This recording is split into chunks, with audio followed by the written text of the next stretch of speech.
Yo guys, di video kali ini kita akan membahas tentang blueprint dari psikologi buat trading. Judul video ini Master Your Mind, Master the Market. Soalnya kalau kalian nonton video ini sampai habis, kalian bakal berubah mindsetnya sehingga kalian bisa menguasai pasar. Tapi menguasai pasar bukan berarti kalian jadi jago banget bisa nebak-nebak harga dengan sangat-sangat akurat ya. Gak seperti itu, gak sesimpel itu. Oke? Nah, jadi gini. Kadang-kadang kita tuh suka membohongi diri sendiri ya. Kita merasa strategi kita nggak bener nih, strategi kita kurang profitable nih. Kita ikut kelas yang strateginya katanya bisa menggandakan portofolio, lalu kita ikut kelas yang katanya metodenya begini begitu. Tapi kok kayaknya masih loss mulu ya? Ya itu karena masalahnya bukan strateginya, itu kalian yang jadi masalah. Kenapa? Karena gini gini gini.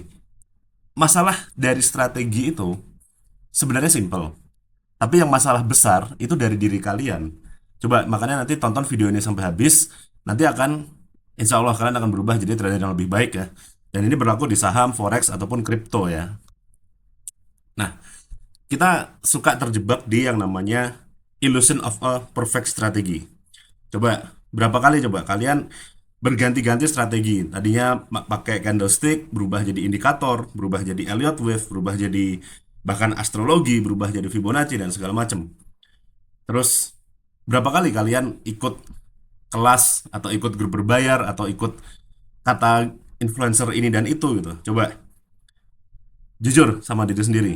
Nah, itu kalian jadi ngejar-ngejar strategi yang perfect, cari yang katanya win rate-nya 90%, 100% dan segala macam. Dan kalian pikir itu akan bikin kalian cuan? Enggak. Karena masalahnya bukan di strategi, tapi di eksekusinya. Ya ibaratnya kalian tahu cara nendang bola yang benar secara teori. Tapi kalian nggak disiplin, nggak mau ngejar bolanya. Atau eksekusi cara nendangnya salah. Ya, nggak bisa. Atau apapun lah aspek lainnya. Teorinya gampang, eksekusinya yang susah. Dan eksekusi itu nggak sekedar tahu caranya, tapi berawal dari mindset. Dan ini satu, 2, 3, 4, 5 kesalahan yang bikin mindset kalian rusak dalam trading. Ini saya namakan the deadly mistakes. Ragu ya, maksudnya kenapa? Gimana? Nah, ragu pertama gini,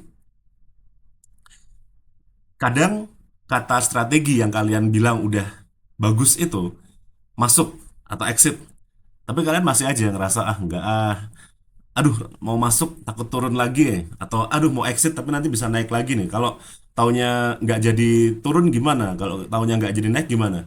Masih ada keraguan-keraguan seperti itu. Padahal strateginya mungkin udah diuji secara statistik, secara jangka panjang udah profit gitu. Atau panik. Ya misalnya strateginya lagi loss nih. Emang namanya strategi kan nggak ada yang 100% ya. Anggap aja mungkin 70% aja udah bagus. Kebetulan lagi kebagian 30% yang loss. Kita panik, lalu kepikiran pengen ini, pengen itu segala macem. Atau FOMO. Kita merasa strateginya sebenarnya bagus, tapi kita kelewatan pergerakannya. Kita ngejar keretanya. Nah, itu susah juga kalau kayak gitu. Atau nggak taat aturan. Misalnya, menurut strateginya, kita harusnya risk per trade-nya 1%. Tapi kita jadi all in. Atau misalkan menurut strateginya, kalau kita pakai leverage, itu jangan gede-gede. Tapi di sini kita malah rata kanan. Atau kita revenge trading, habis loss. Ya mungkin kebetulan lagi loss aja. Kita mikir caranya gimana biar balik lagi tuh si modalnya. Kalau bisa sama cuan-cuannya. Sehingga kita masukin posisi lebih gede lagi. Salah tuh kalau kayak gitu ya. Coba pikirin, dari 5 ini, minimal pasti ada dua lah yang kalian sering lakuin deh. Jujur sama diri sendiri ya. Nah, terus ini, pada dasarnya, yang penting itu emang di mindset. Coba kalau misalkan kalian itu strateginya biasa aja, tapi nggak pernah melakukan 5 hal yang di slide sebelumnya tadi. Maka ya udah mediocre strategi tambah strong mindset itu akan jadi profit. Beda kalau strateginya bagus banget, misalkan ada indikator yang bisa bikin win rate-nya 75%, tapi kalian ngawur makanya. Ya loss-loss juga. Tapi misalkan ada sistem trading yang win rate-nya cuma 50%, tapi kalian disiplin, malah lebih cuan. Jadi disiplin itu jauh lebih menguntungkan gitu ya daripada pakai indikator atau pakai sistem-sistem yang fancy. Sebenarnya sederhana aja tapi eksekusinya mantap itu jauh lebih baik ya. Nah, coba kita di sini ya. Kita mulai yang namanya psychology shift ya. Kita ubah mindsetnya kalian. Pertama kita extreme ownership. Maksudnya apa? Jadi kalau ada kesalahan, ada loss, ada apa, itu kalian akui sebagai salah kalian. Janganlah nyalahin pasar, jangan nyalahin Jerome Powell karena FOMC atau Federal Reserve-nya. Jangan nyalahin Donald Trump, jangan nyalahin Elon Musk karena nge-tweet, jangan nyalahin Wales atau jangan nyalahin exchange. Pokoknya kalau ada salah itu salah kalian, akui aja itu dulu. Dengan mengakui itu kita jadi lebih hati-hati. Lalu disiplin, cok, itu penting. Oi, disiplin itu susah itu.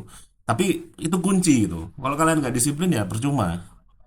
Lalu latih yang namanya emotional resilience. Maksudnya apa? Ya namanya trading, kita pasti berhadapan dengan yang namanya rasa takut atau rasa panik segala macam ya. Nah, itu jangan dihindarin, dilatih sampai kalian bisa mengontrolnya.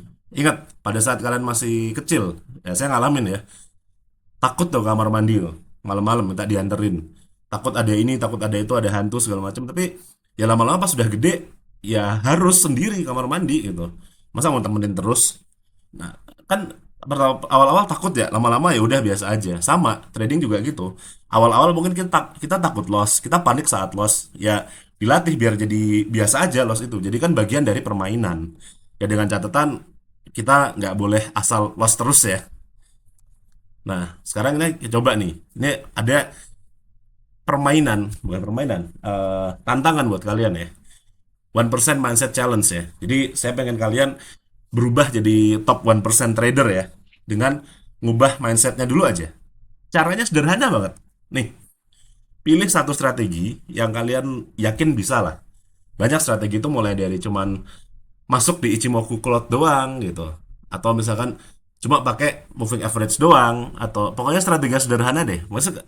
Saya soalnya dulu pernah juga nih ketemu sama orang yang dia bilangnya trading pakai Ichimoku doang, tapi dia udah profitable banyak banget di trading gold. Saya tadinya nggak percaya, tapi ternyata masalahnya bukan di tekniknya. Teknik Ichimoku itu sebenarnya biasa aja, tapi eksekusi dia yang bagus gitu. Coba kalian cari eksekusi yang sebenarnya biasa, teknik yang sebenarnya biasa-biasa aja, tapi dieksekusi dengan bagus gitu. Coba digunakan, jangan diubah-ubah. Coba deh 30 hari dulu aja. Terus journaling, kalian harus catat gitu. Saat kalian trading, tulis semua. Masuknya kapan, exitnya kapan, emosi kalian kayak gimana, harus dicatat tuh emosinya. Lalu kalau berhasil atau gagal gimana, jadi kalian tahu mindset kalian tuh berubahnya pada saat apa. Dan jangan ada revenge. Kalau loss biarin dan ikhlaskan. Jangan jangan double down ya istilahnya. Jangan pengen ngebalikin lagi lossnya. Jangan. Udah loss loss aja dulu biarin. Nanti next next trading mungkin bisa profit. Kalau enggak ya udah gitu aja.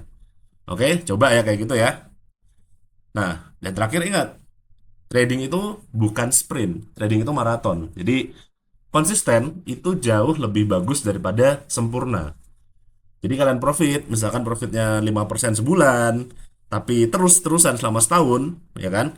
Tanpa di compounding itu jadi 60% setahun. Lebih bagus daripada kalian profit 25% sebulan, tapi bulan berikutnya minus 50%. Itu nggak lucu kalau kayak gitu. Jadi mending konsisten. Lalu jangan buru-buru pengen jadi kaya. Ya udah jalanin dulu aja. Ekspektasinya untuk trading itu ya memang 1-2 tahun pertama duitnya hilang. Jadi tugas kita memang gimana caranya biar duitnya nggak hilang semua gitu aja. Oke, sip. Trade safe, follow follow Bit di Telegram dan di YouTube, link ada di bio. Dan mudah-mudahan bermanfaat ya.